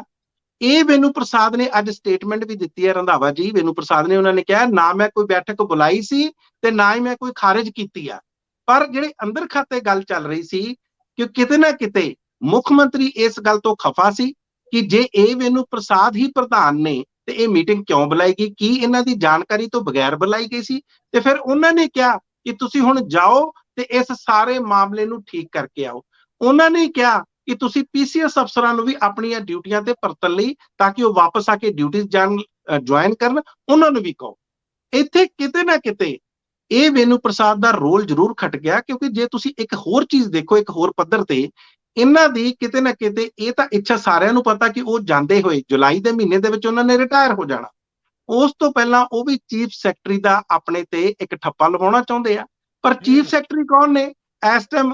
VK ਜੰਜੂਆ। ਔਰ ਪਿਛਲੇ ਦਿਨਾਂ ਦੇ ਵਿੱਚ ਇਹ ਗੱਲ ਤੁਰੀ ਸੀ ਰੰਧਾਵਾ ਜੀ ਕਿ ਸ਼ਾਇਦ VK ਜੰਜੂਆ ਨੂੰ ਸਟੇਟ ਇਲੈਕਸ਼ਨ ਕਮਿਸ਼ਨ ਵਿੱਚ ਤਾਂ ਨਹੀਂ ਭੇਜ ਦਿੱਤਾ ਜਾਊਗਾ, ਕਿਉਂਕਿ ਉਹ ਵੀ ਨਹੀਂ ਜਾਣਗੇ, ਉਹ ਵੀ ਚੀਫ ਸੈਕਟਰੀ ਬਤੌਰ ਰਿਟਾਇਰ ਹੋਣਾ ਚਾਹੁੰਦੇ ਹੋਣਗੇ, ਪਰ ਸ਼ਾਇਦ ਕਈ ਵਾਰੀ ਪੋਸਟ ਰਿਟਾਇਰਮੈਂਟ ਕਿਸੇ ਤਰ੍ਹਾਂ ਦਾ ਕੋਈ ਬੈਨੀਫਿਟ ਮਿਲਦਾ ਹੋਵੇ, ਉਹ ਵੀ ਕਈ ਲੈ ਲੈਂਦੇ ਆ। ਹੁਣ ਜਦੋਂ ਇਹ ਸਾਰਾ ਕੁਝ ਹੋ ਰਿਹਾ ਸੀ ਤੇ VK ਜੰਜੂਆ, ਕਿਉਂਕਿ ਫਾਈਲਸ ਨਹੀਂ ਸੀ ਕਲੀਅਰ ਹੋ ਰਹੀਆਂ CMO ਤੋਂ, ਕਈ ਤਰ੍ਹਾਂ ਦੀਆਂ ਫਾਈਲਸ ਰੁਕੀਆਂ ਹੋਈਆਂ ਸੀ, ਇਸ ਦਾ ਹਰਫ ਵੀ ਇਹ ਵੇਨੂ ਪ੍ਰਸਾਦ ਤੇ ਆ ਰਿਹਾ ਸੀ। ਸੋ ਮੈਨੂੰ ਇਹ ਲੱਗਦਾ ਰੰਧਾਵਾ ਜੀ ਕਿ ਉਹਨਾਂ ਨੂੰ ਨਮੋਸ਼ੀ ਦਾ ਸਾਹਮਣਾ ਕਰਨਾ ਪਿਆ। ਕਿਤੇ ਨਾ ਕਿਤੇ ਉਹਨਾਂ ਦੀ ਜਿਹੜੀ ਪੋਜੀਸ਼ਨ ਆ CMO ਦੇ ਵਿੱਚ, ਉਹ ਡਾਵਾਡੋਲ ਜ਼ਰੂਰ ਹੋਈ ਆ। ਟਾਈਮ ਉਹਨਾਂ ਦਾ ਬਹੁਤ ਘੱਟ ਰਹਿ ਗਿਆ, ਪਰ ਕੀ ਇਸ ਟਾਈਮ ਨੂੰ ਯੂਟਿਲਾਈਜ਼ ਕਰਕੇ, ਇਸ ਦੀ ਸਹੀ ਵਰਤੋਂ ਕਰਕੇ ਉਹ ਆਪਣੀ ਦੁਬਾਰਾ ਉਸ ਪੋਜੀਸ਼ਨ ਨੂੰ ਸਟਰੋਂਗ ਕਰ ਸਕਦੇ ਨੇ, ਸਟਰੈਂਥਨ ਕਰ ਸਕਦੇ ਨੇ ਜਾਣ ਤੋਂ ਪਹਿਲਾਂ? ਇਹ ਬਹੁਤ ਲਾਜ਼ਮੀ ਆ। ਇਸੇ ਕਰਕੇ ਰੰਧਾਵਾ ਜੀ ਇਹ ਸਾਰੇ ਸਵਾਲ ਉੱਠੇ ਆ। ਹੁਣ ਇੱਕ ਚੀਜ਼ ਮੈਂ ਜੇ ਤੁਸੀਂ ਇਜਾਜ਼ਤ ਦਿਓ ਮੈਂ ਜ਼ਰੂਰ ਕਹਿਦਾ ਰੰਧਾਵਾ ਜੀ, ਮੈਂ ਇੱਕ ਬੜੇ ਸੀਨੀਅਰ IAS ਆਫੀਸਰ ਹੋਏ ਨੇ ਜਿਨ੍ਹਾਂ ਦਾ ਨਾਮ ਹੈ ਨਰੇਸ਼ ਚੰਦਰ ਸਕਸੇਨਾ। ਰੰਧਾਵਾ ਜੀ ਉਹਨਾਂ ਨੇ ਇੱਕ ਗੱਲ ਕਹੀ ਸੀ, ਉਹਨਾਂ ਨੇ ਇੱਕ ਕਿਤਾਬ ਲਿਖੀ ਆ ਕਿ what ails the IAS and why it has failed to deliver। ਇਹਨਾਂ ਨੇ ਡਿਲੀਵਰ ਕਿਉਂ ਨਹੀਂ ਕੀਤਾ? ਔਰ ਉਹਨਾਂ ਨੇ ਖਾਸ ਸਨ 2019 ਦੀ ਕਿਤਾਬ ਆ, ਉਹ ਚ ਖਾਸ ਜ਼ਿਕਰ ਕੀਤਾ ਕਿ ਜਿਹੜੀ ਪੰਜਾਬ ਦੀ ਬਿਊਰੋਕ੍ਰੇਸੀ ਆ ਉਹ ਕਿਤੇ ਨਾ ਕਿਤੇ ਬਾਕੀ ਸੂਬਿਆਂ ਦੀ ਬਿਊਰੋਕ੍ਰੇਸੀ ਨਾਲੋਂ ਕਿਤੇ ਨਾ ਕਿਤੇ ਡਿਲੀਵਰ ਕਰਨ ਦੇ ਵਿੱਚ ਜਾਂ ਪਰਫਾਰਮ ਕਰਨ ਦੇ ਵਿੱਚ ਪਿੱਛੇ ਰਹਿ ਗਈ ਆ। ਉਹਨਾਂ ਨੇ ਓਵਰਆਲ ਬਿਊਰੋਕ੍ਰੇਸੀ ਨੂੰ ਕਿਹਾ ਕਿ ਓਵਰਆਲ ਉਹਨਾਂ ਨੇ ਲਗਭਗ 70 ਤੋਂ 75% ਪਰਫਾਰਮ ਕੀਤਾ ਔਰ ਪੰਜਾਬ ਦੀ ਬਿਊਰੋਕ੍ਰੇਸੀ ਨੂੰ ਲਗਭਗ ਯੂਪੀ ਤੇ ਨਾਰਥ ਈਸਟਰਨ ਦੀਆਂ ਸਟੇਟਸ ਦੇ ਨਾਲ ਖੜਾ ਕੀਤਾ। ਉਹਨਾਂ ਨੇ ਇਹ ਵੀ ਗੱਲ ਕਹੀ ਹੈ ਰੰਧਾਵਾ ਜੀ ਕਿ ਆਮ ਤੌਰ ਤੇ IAS ਆਫੀਸਰਸ ਬਹੁਤ ਬ੍ਰਿਲੀਅੰਟ ਹੁੰਦੇ ਨੇ, ਬਹੁਤ ਕੰਪੈਟੀਟਿਵ ਹੁੰਦੇ ਨੇ, ਇਹਦੇ ਵਿੱਚ ਕੋਈ ਸ਼ੱਕ ਨਹੀਂ। ਸੋ ਇਹ ਸਾਰੀਆਂ ਚੀਜ਼ਾਂ ਵੀ ਸੋਚਣੀਆਂ ਚਾਹੀਦੀਆਂ ਨੇ ਕਿਤੇ ਨਾ ਕਿਤੇ ਸਿਰਫ ਪ੍ਰਾਈਜ਼ ਪੋਸਟਿੰਗਸ ਲੈਣ ਲਈ। ਹੁਣ ਰੰਧਾਵਾ ਜੀ ਤੁਹਾਡੇ ਨਾਲ ਮੈਂ ਗੈਰ ਰਸਮੀ ਤੌਰ ਤੇ ਗੱਲ ਕਰ ਰਿਹਾ ਸੀ, ਮਾਫ ਕਰਨਾ ਮੈਂ ਥੋੜਾ ਜਿਹਾ ਟਾਈਮ ਲੈ ਰਿਹਾ। ਤੁਸੀਂ ਯਾਦ ਕਰੋ ਚਰਨਜੀਤ ਸਿੰਘ ਚੰਨੀ ਉਹਨਾਂ ਦਾ ਉਹ ਦੌਰ, ਉਦੋਂ ਇੱਕ ਬੜੇ ਸੀਨੀਅਰ ਅਫਸਰ ਨੇ, ਸਾਨੂੰ ਤਾਂ ਪਤਾ ਅਸੀਂ ਨਾਮ ਨਹੀਂ ਲੈਣਾ ਚਾਹੁੰਦੇ, ਉਹਨਾਂ ਦੀ ਕੁੜੀ ਨੂੰ 2 ਦਿਨ ਦਾ ਵਿਆਹ, ਉਹਨਾਂ ਦੀ ਕੁੜੀ ਦੇ ਵਿਆਹ ਨੂੰ 2 ਦਿਨ ਰਹਿ ਗਏ ਸੀ। ਉਹ ਫਾਈਨੈਂਸ਼ੀਅਲ ਕਮਿਸ਼ਨਰ ਉਹਨਾਂ ਦੀ ਪੋਸਟਿੰਗ ਸੀ, ਉਹ ਕਹਿੰਦੇ ਜੀ ਮੈਨੂੰ 2 ਦਿਨ ਦੇ ਦਿਓ ਮੈਂ ਵਿਆਹ ਕਰਾ ਕੇ ਫੇਰ ਜਾਊਂਗਾ। ਤੇ ਇੱਕ ਹੋਰ ਫਾਈਨੈਂਸ਼ੀਅਲ ਕਮਿਸ਼ਨਰ ਤਿਆਰ ਸੀਗੇ, ਉਹਨਾਂ ਨੇ excise and taxation the financial commissioner ਲੱਗਣਾ ਸੀ। ਉਹ ਕਹਿੰਦੇ ਮੈਨੂੰ ਦੀਵਾਲੀ ਤੋਂ 3 ਦਿਨ ਪਹਿਲਾਂ ਲਾ ਦਿਓ ਤਾਂ ਕਿ ਮੇਰੀ ਦੀਵਾਲੀ ਵਧੀਆ ਨਿਕਲ ਜੇ। ਇਹ ਔਨ ਰੈਕਰਡ ਆ ਸਾਰਾ ਕੁਝ, ਇਹਨੂੰ ਦੇਖ ਵੀ ਲੈਣ। ਸੋ ਕਹਿਣ ਦਾ ਮਤਲਬ ਜਦੋਂ ਅਸੀਂ ਇਸ ਤਰ੍ਹਾਂ ਚੀਜ਼ਾਂ ਦੇ ਪਿੱਛੇ ਦੌੜ ਚ ਪਾਵਾਂਗੇ, ਨਾਲ ਦੀ ਨਾਲ ਅਸੀਂ ਡਿਲੀਵਰ ਨਹੀਂ ਕਰਾਂਗੇ, ਫਿਰ ਇਹਨਾਂ ਲੋਕਾਂ ਤੇ ਹਰਫ ਤਾਂ ਰੰਧਾਵਾ ਜੀ ਆਉਣਗੇ ਹੀ ਆਉਣਗੇ।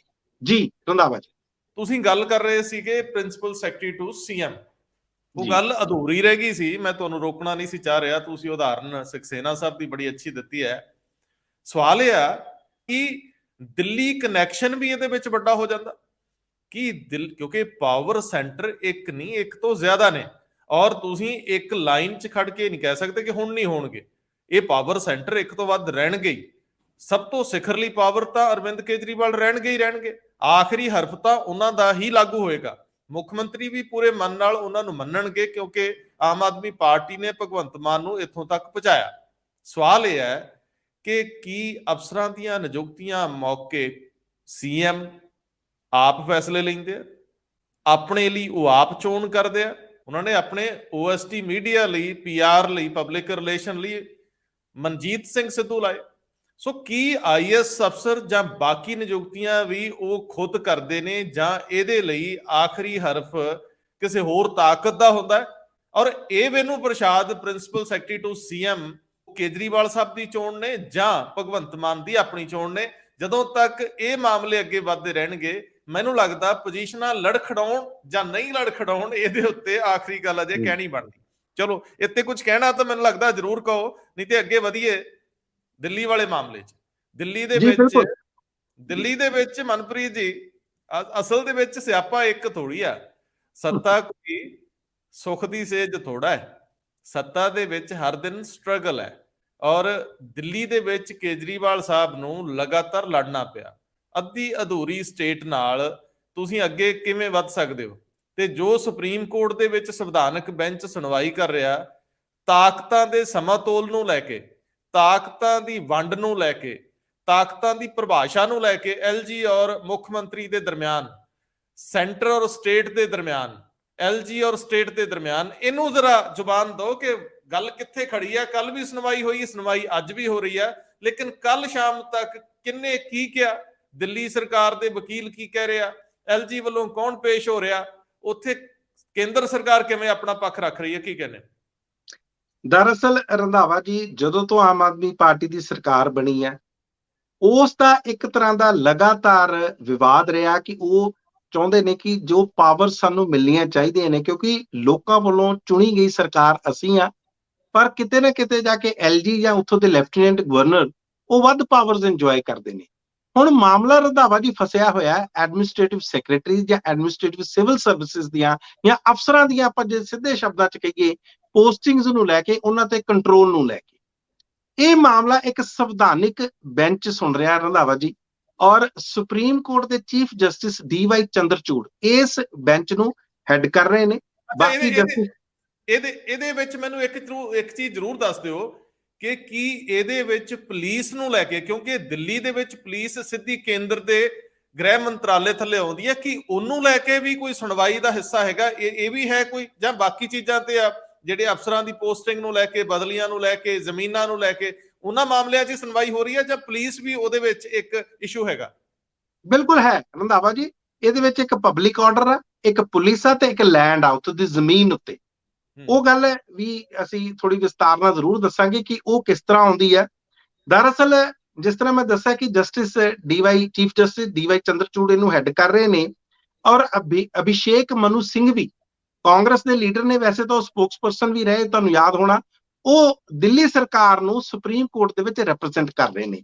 ਹੁਣ ਤੁਹਾਡਾ ਜਿਹੜਾ ਸਵਾਲ ਆ, ਕਿਉਂਕਿ ਇਹ ਬਹੁਤ ਸਵਾਲ ਇੰਪੋਰਟੈਂਟ ਆ, ਦਰਅਸਲ ਗੱਲ ਹੀ ਇੱਥੋਂ ਆਈ ਆ ਕਿ ਜਿਹੜੀਆਂ ਤਿੰਨ ਚੀਜ਼ਾਂ ਨੇ, ਪਬਲਿਕ ਆਰਡਰ, ਪੁਲਿਸ ਤੇ ਲੈਂਡ, ਉੱਥੋਂ ਦੀ ਜ਼ਮੀਨ, ਇਸ ਦੇ ਵਿੱਚ ਜਿਹੜੇ ਅਧਿਕਾਰੀ ਇਹਨਾਂ ਮਹਿਕਮਿਆਂ ਦੇ ਵਿੱਚ ਜਾਂਦੇ ਨੇ, ਉਸ ਤੇ ਕਿਸੇ ਤਰ੍ਹਾਂ ਦਾ ਐਡਮਿਨਿਸਟ੍ਰੇਟਿਵ ਕੰਟਰੋਲ ਨਹੀਂ ਹੈ ਕਿ ਉਹ ਕੀ ਕਰਦੇ ਨੇ, ਕੌਣ ਉਹਨਾਂ ਦੀ ਪੋਸਟਿੰਗ ਕਰਦਾ, ਕੌਣ ਉਹਨਾਂ ਦੀਆਂ ਟ੍ਰਾਂਸਫਰਸ ਕਰਦਾ, ਇਹ ਇਹਨਾਂ ਦਾ ਅਧਿਕਾਰ ਨਹੀਂ ਹੈ। ਆਪਸ ਦੇ ਵਿੱਚ ਪਾਵਰਸ ਦੀ ਵੰਡ ਜਿਹੜੀ ਆ ਉਹ ਕਿਸ ਤਰ੍ਹਾਂ ਹੋਵੇ। ਹੁਣ ਗੱਲ ਇਹ ਆ ਕਿ ਸੁਪਰੀਮ ਕੋਰਟ ਨੇ ਸਿੱਧਾ ਸਭ ਤੋਂ ਪਹਿਲਾਂ ਇਹ ਕਿਹਾ ਆਮ ਆਦਮੀ ਪਾਰਟੀ ਦੀ ਸਰਕਾਰ ਨੂੰ ਕਿ ਕੀ ਤੁਸੀਂ ਮੰਨਦੇ ਹੋ ਕਿ ਇਹ ਜਿਹੜੀਆਂ ਤਿੰਨ ਚੀਜ਼ਾਂ ਨੇ ਜੋ ਸੰਵਿਧਾਨ ਦੇ ਹਿਸਾਬ ਦੇ ਨਾਲ ਤੁਹਾਡੇ ਅਧਿਕਾਰ ਖੇਤਰ ਦੇ ਨਹੀਂ ਆਉਂਦੀਆਂ, ਇਹ ਐਂਟਰੀਜ਼ ਦੇ ਵਿੱਚ ਤੁਹਾਡਾ ਅਧਿਕਾਰ ਖੇਤਰ ਨਹੀਂ ਆ, ਪਹਿਲਾਂ ਤਾਂ ਤੁਸੀਂ ਇਹ ਗੱਲ ਮੰਨੋ। ਉਸ ਤੋਂ ਬਾਅਦ ਅਸੀਂ ਅੱਗੇ ਚੱਲਾਂਗੇ ਕਿ ਜਿਹੜੇ ਬਾਕੀ ਮਹਿਕਮੇ ਨੇ ਜਾਂ ਜਿਹੜੇ ਬਾਕੀ ਹੋਰ ਡਿਪਾਰਟਮੈਂਟਸ ਨੇ, ਉੱਥੇ ਤੁਸੀਂ ਐਡਮਿਨਿਸਟ੍ਰੇਟਿਵ ਜਾਂ ਜਿਹੜੇ ਅਫਸਰ ਆ ਉਹ ਆਪਣੀ ਪਸੰਦ ਦੇ ਜਾਂ ਆਪਣੀ ਮਨਮਰਜ਼ੀ ਦੇ ਨਾਲ ਉਹਨਾਂ ਦੀਆਂ ਪੋਸਟਿੰਗਸ, ਉਹਨਾਂ ਦੀਆਂ ਟ੍ਰਾਂਸਫਰਸ, ਉਹਨਾਂ ਦੀਆਂ ਅਪਾਇੰਟਮੈਂਟਸ, ਉਹਨਾਂ ਦੀਆਂ ਪ੍ਰਮੋਸ਼ਨਸ ਕਰ ਸਕਦੇ ਹੋ ਜਾਂ ਨਹੀਂ ਕਰ ਸਕਦੇ। ਇਹਨਾਂ ਦਾ ਜਿਹੜਾ ਦਿੱਲੀ ਸਰਕਾਰ ਦਾ ਉਹਦੇ ਵਿੱਚ ਇਹ ਆ ਰੰਧਾਵਾ ਜੀ, ਇੱਕ ਤਰ੍ਹਾਂ ਦੀ ਦਲੀਲ ਇਹ ਆ ਕਿ ਚੁਣੀ ਹੋਈ ਸਰਕਾਰ ਸਾਡੀ ਆ, ਸੋ ਸਾਨੂੰ ਅਧਿਕਾਰ ਹੋਣਾ ਚਾਹੀਦਾ ਕਿ ਉੱਥੇ ਵੀ ਐਡਮਿਨਿਸਟ੍ਰੇਟਿਵ ਸੈਕਟਰੀਜ਼ ਸਾਡੇ ਵੱਲੋਂ ਹੀ ਲੱਗਣ। ਗੱਲ ਦਰਅਸਲ ਜਿਹੜਾ ਰੌਲਾ ਹੈ ਉਹ ਇਹਨਾਂ ਤਿੰਨ ਮਹਿਕਮਿਆਂ ਤੇ ਹੀ ਪਿਆ ਹੋਇਆ, ਜਦ ਕਿ ਜਿਹੜਾ ਸੰਵਿਧਾਨ ਆ, ਉਹ ਸੰਵਿਧਾਨ ਜਿਹੜਾ ਉਹਦਾ ਆਰਟੀਕਲ ਆ 239A, ਉਹ ਬੜਾ ਕਲੀਅਰਲੀ ਕਹਿੰਦਾ ਕਿ ਇਹ ਜਿਹੜੀਆਂ ਤਿੰਨ ਐਂਟਰੀਜ਼ ਨੇ ਇਹ ਸਿੱਧੀਆਂ ਤੇ ਸਿੱਧੀਆਂ ਕੇਂਦਰ ਸਰਕਾਰ ਦੇ ਅਧੀਨ ਦੇ ਵਿੱਚ ਆ। ਪਰ ਕਿਤੇ ਨਾ ਕਿਤੇ ਇਹਦੇ ਬਹਾਨੇ ਐਲਜੀ ਬਾਕੀ ਮਹਿਕਮਿਆਂ ਦੇ ਸਿਵਲ ਸੈਕਟਰੀਜ਼ ਨੂੰ ਜਾਂ ਜਿਹੜੇ ਹੋਰ ਸਿਵਲ ਆਫੀਸਰਸ ਨੂੰ ਵੀ ਆਪਣੀ ਮਰਜ਼ੀ ਦੇ ਨਾਲ ਅਪਾਇੰਟ ਜਾਂ ਟ੍ਰਾਂਸਫਰ ਕਰ ਦਿੰਦੇ ਨੇ। ਬਹਿਸ ਚੱਲ ਰਹੀ ਆ ਕਿਸ ਤਰ੍ਹਾਂ ਆਪਸ ਦੇ ਵਿੱਚ ਪਾਵਰਸ ਡਿਵਾਈਡ ਹੋਣਗੀਆਂ। ਹਾਲਾਂਕਿ ਸਨ 2018 ਵੀ ਤੁਸੀਂ ਯਾਦ ਕਰੋ, ਜਦੋਂ ਇਸੇ ਮਾਮਲੇ ਤੇ ਬਹਿਸ ਹੋ ਰਹੀ ਸੀ, ਉਦੋਂ ਸੁਪਰੀਮ ਕੋਰਟ ਨੇ ਇਹ ਗੱਲ ਕਹੀ ਸੀ ਕਿ ਜਿਹੜੇ ਐਲਜੀ ਨੇ, ਲੈਫਟੀਨੈਂਟ ਗਵਰਨਰ ਨੇ, ਉਹ council of ministers the aid and advice ਤੇ, ਉਹਨਾਂ ਦੇ ਸੁਝਾਅ ਤੇ ਜੋ ਉਹ ਡਿਸਾਈਡ ਕਰਨਗੇ ਤਾਂ ਉਹ ਕੰਮ ਕਰਨਗੇ। ਪਰ ਇਹ ਕੀ ਲੈਟਰ ਐਂਡ ਸਪਿਰਿਟ ਦੇ ਵਿੱਚ ਆਇਆ? ਐਲਜੀ ਆ ਉਹ ਪ੍ਰੈਜ਼ੀਡੈਂਟ ਵੱਲੋਂ ਅਪਾਇੰਟ ਕੀਤੇ ਜਾਂਦੇ ਨੇ, ਰੰਧਾਵਾ ਜੀ ਆਪਾਂ ਨੂੰ ਪਤਾ ਹੀ ਆ। ਪਰ ਪਿਛਲੇ ਦਿਨਾਂ ਦੇ ਵਿੱਚ ਆਪਸ ਦੇ ਵਿੱਚ ਜੋ ਟਕਰਾਅ ਪੈਦਾ ਹੋਏ ਨੇ, ਕਈ ਵਾਰੀ ਤਾਂ ਚੀਫ ਸੈਕਟਰੀ ਨੇ ਆਪਣੇ ਹੀ ਮੁੱਖ ਮੰਤਰੀ ਦੇ ਖਿਲਾਫ ਕਿੰਨੀਆਂ ਰਿਪੋਰਟਾਂ ਕੀਤੀਆਂ ਹੋਈਆਂ ਨੇ, ਇਹ ਵੀ ਆਪਾਂ ਨੂੰ ਪਤਾ। ਬਹੁਤ ਸਾਰੇ ਮਾਮਲੇ ਇਸ ਤਰ੍ਹਾਂ ਦੇ ਆਏ ਨੇ। ਸੋ ਇੱਥੇ ਵੀ ਦਿੱਲੀ ਦੇ ਵਿੱਚ ਜੇ ਤੁਸੀਂ ਦੇਖਿਆ ਜਾਵੇ ਤੇ ਇੱਕ ਤਰ੍ਹਾਂ ਦੀ ਪਾਵਰ ਸਟਰਗਲ ਆ ਕਿ ਕਿਹਦੇ ਕੋਲੇ ਵੱਧ ਪਾਵਰ ਹੋਣੀ ਚਾਹੀਦੀ ਆ, ਚੁਣੀ ਹੋਈ ਸਰਕਾਰ ਕੋਲੇ ਜਾਂ ਇੱਕ ਪ੍ਰੈਜ਼ੀਡੈਂਟ ਦੇ ਨੁਮਾਇੰਦੇ ਕੋਲ। ਜੀ ਰੰਧਾਵਾ ਜੀ, ਇਸੇ ਵੇਲੇ ਇੱਕ ਖਬਰ ਨਿਕਲ ਕੇ ਆ ਰਹੀ ਹੈ ਕਿ ਪੰਜਾਬ ਸਕੂਲ ਸਿੱਖਿਆ ਬੋਰਡ ਦੇ ਚੇਅਰਮੈਨ ਡਾਕਟਰ ਜੋਗਰਾਜ, ਜਿਹੜੇ ਕਿ ਪੰਜਾਬੀ ਯੂਨੀਵਰਸਿਟੀ ਪਟਿਆਲਾ ਤੋਂ ਬੁਨਿਆਦੀ ਤੌਰ ਤੇ ਆਉਂਦੇ ਆ, ਉਹਨਾਂ ਨੇ ਆਪਣੇ ਅਹੁਦੇ ਤੋਂ ਅਸਤੀਫਾ ਦੇ ਦਿੱਤਾ। ਮੇਰਾ ਕਹਿਣ ਦਾ ਮਤਲਬ ਹੈ ਕਿ ਹੁਣ ਕਾਫੀ ਮੁੱਖ ਮੰਤਰੀ ਹਰਕਤ 'ਚ ਨੇ, ਹੋਰ ਵੀ ਕਾਫੀ ਫੇਰਬਦਲ ਦੀ ਉਮੀਦ ਰੱਖੀ ਜਾ ਸਕਦੀ ਹੈ। ਕਾਫੀ ਅਰਸੇ ਤੋਂ ਸਰਕਾਰ ਉਦਾਸੀਨ ਸੀਗੀ, ਅਚਨਚੇਤ ਮਾਈਨਿੰਗ ਦਾ ਮਹਿਕਮਾ ਬਦਲਿਆ ਜਾਂਦਾ, ਕ੍ਰਿਸ਼ਨ ਕੁਮਾਰ ਨੂੰ ਬਦਲਿਆ ਜਾਂਦਾ, ਰੱਦੋ ਬਦਲ ਹੁੰਦਾ, ਫੌਜਾ ਸਿੰਘ ਸਰਾਰੀ ਪਿੱਛੇ ਚਲੇ ਜਾਂਦੇ ਆ, ਡਾਕਟਰ ਬਲਬੀਰ ਸਿੰਘ ਐਂਟਰ ਕਰ ਜਾਂਦੇ ਆ, ਔਰ ਹੁਣ ਇਸ ਤੋਂ ਬਾਅਦ ਇਹ ਰੌਲੇ ਇੱਕ ਤਰ੍ਹਾਂ ਨਾਲ ਨਜਿੱਠ ਲਏ ਗਏ। ਹਾਲਾਂਕਿ ਆਈਐਸ ਅਫਸਰਾਂ ਨੇ ਅਜੇ ਆਖਰੀ ਗੱਲ ਆਪਣੀ ਕਹਿਣੀ ਹੈ। ਉਹਨਾਂ ਦਾ ਆਈਐਸ ਨੀਲਮਾ ਨੂੰ ਲੈ ਕੇ ਮਲਾਲ ਅਜੇ ਕਾਇਮ ਆ। ਇਹਨੂੰ ਸ਼ਾਇਦ ਇਹ ਵੇਨੂ ਪ੍ਰਸ਼ਾਦ, ਕਿਉਂਕਿ ਪ੍ਰਧਾਨ ਨੇ, ਉਹ ਛੇਤੀ ਨਜਿੱਠ ਲੈਣਗੇ। ਬਹੁਤ ਮਿਹਰਬਾਨੀ। ਧੰਨਵਾਦ ਰੰਧਾਵਾ ਜੀ।